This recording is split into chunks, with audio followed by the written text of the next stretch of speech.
नमस्कार दोस्तों, आपका अपने YouTube channel online career classes में स्वागत है। आज हम सुपर टेट के लिए हिंदी का पहला प्रैक्टिस सेट हल करेंगे। पहला प्रश्न, मिलाप शब्द में कौन सा प्रत्यय है? मिल, आप, अप, लाप। ऑप्शन बी, आप। यह भाववाचक कृदंत प्रत्यय है। भाववाचक कृदंत प्रत्यय जिस प्रत्यय से बने शब्द से भाव अर्थात क्रिया के व्यापार का बोध हो वह भाववाचक कृदंत कहलाता है। जैसे सजा में सजा में आवट प्रत्यय लगने से सजावट बनता है। अगला प्रश्न, जो अपने स्थान या स्थिति से अलग न किया जा सके वाक्य के लिए एक शब्द है। अच्युत, अटूट, अटल, अदेय। ऑप्शन ए, अच्युत। अगला प्रश्न, हिंदी प्रदीप पत्रिका का संपादन किया है। बद्री नारायण चौधरी प्रेमधन, बालकृष्ण भट्ट, प्रताप नारायण मिश्र, भारतेंदु हरिश्चंद्र। Option D, Bharatendu Harishchandra. हिंदी की मासिक पत्रिका है। यह 1877 में प्रारंभ की गई। अगला प्रश्न, जिस कृति के लिए कवि नागार्जुन को साहित्य अकादमी पुरस्कार मिला वह किस भाषा में रचित है? मैथिली, संस्कृत, हिंदी, प्राकृत। Option A, Maithili. नागार्जुन का पूरा नाम वैद्यनाथ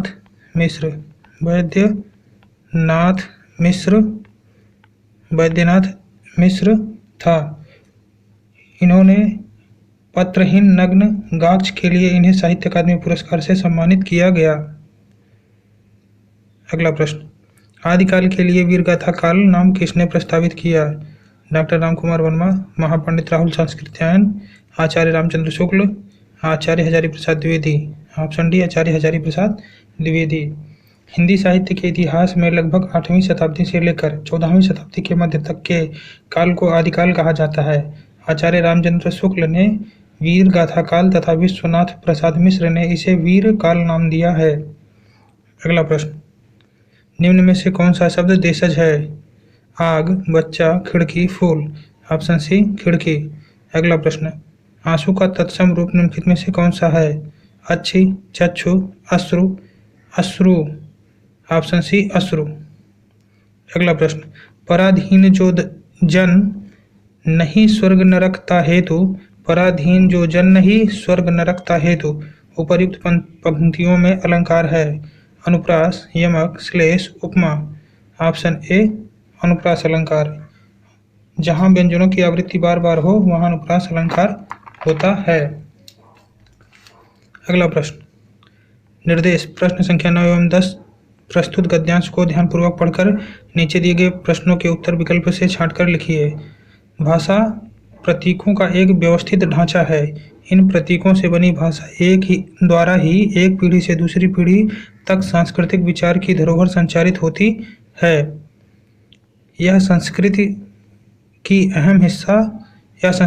का अहम हिस्सा है। संस्कृत की तरह ही भाषा इंसान के पैदा न होने से पहले ही उपनिष्ठ रहती है। अमेरिका में पैदा होने वाला बच्चा अंग्रेजी भाषा के संपर्क में आता है, रूस में पैदा होने वाला रूसी के। इसी तरह भाषा अलग अलग समाजों में प्रतीकात्मक समझ के लिए संदर्भ प्रदान करती है। इस मायने में भाषा संस्कृत का हिस्सा है जो इंसान को अनुभवातीत करता है। भाषा के बिना संस्कृत को संचारित करने में परेशानी होगी। संस्कृति के बिना मानव अपनी अद्वितीय मानवता खो देगा। अनुभवातीत का मतलब है अतीत का अनुभव, अनुभव का अतीत, अनुभव के परे, अनुभवहीनता। ऑप्शन सी, अनुभव के परे।